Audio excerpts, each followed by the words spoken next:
Welcome back, everyone. And Dean and I are still here. He's still wearing that jumper.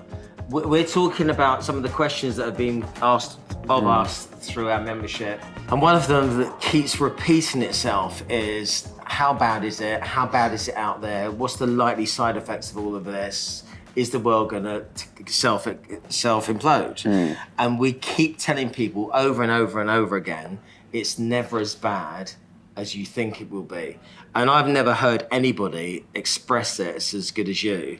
So no pressure. No pressure Crack then. on. Look, tough times are tough times, and you only appreciate good times because you have tough times. If everything was easy, is there any joy in that? So sometimes it's the journey you're after rather than actually reaching the summit. And I think I've been through some tough times with businesses. It's well documented, and I'm not going to name drop and do all the things that I talk about a lot of the lunches. But I was told that by a... Did you sell a business? I did, and one that was 6.5 times over leveraged and had 2-year profit warnings. Unbelievable. Yeah, and completely illiquid shares. Who had 12:30? Anyway, and I did win an award for it as well. So yeah, we won't talk about that. Just won't talk about that.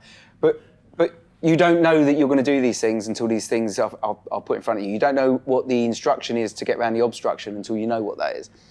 And in all those situations, I think if we had good times, and we were talking earlier and you were saying, Dean, we've had 10 great years, especially in IT, and I've never known a market to run that long, and agencies to do that well, and such low unemployment and stuff like that. What you get from that is hubris. People start to add people they don't need. They start to take on people that are probably only 50% right and whatever else. And I think sometimes you need to separate the wheat from the chaff, and we get these hard times, and you're right, they're never as bad as we think they are. They're horrible while you're in them, but you get to know your business better. Do you remember me and Lee talking about, wouldn't it be great if we had a little minor recession to thin the herd? Because the last thing the world needs is 41,000 recruitment companies in the UK. Absolutely, yeah. Cull the herd so actually the good ones can go forward. One, be mindful of what you wish for, yeah. Because it's still quite painful when you go through the process. Yeah, absolutely. But the businesses that come through this and survive this are going to be so much better, so much leaner, so much smarter, and do so much better. Yeah, absolutely. And you get your smarts from things like this, not when it's going easy. From your challenges is how you learn. It's slightly different to the recession that we were after with a little blip. It's a block of supply chain and almost socialism in the back door, freedom of movement, freedom of speech, everything going out. It feels a little bit odd, but saying that, actually there's been a lot of resilient businesses. A lot of businesses can work from home, can do things differently than they were doing before. And maybe that's a catalyst for change, right?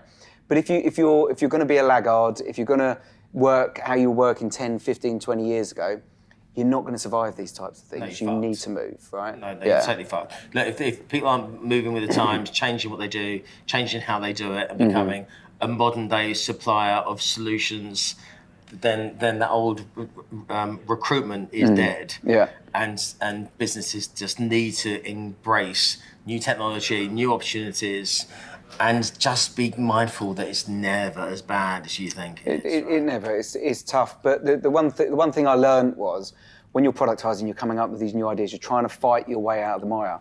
You've got to take your clients with you. You've got to show them light at the end of the tunnel. You've got to show them good reason to do the things that you want them to do. So don't say, my market does this. Change your market.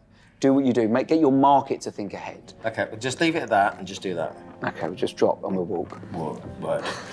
Dean Kelly, I'm his mate. True that.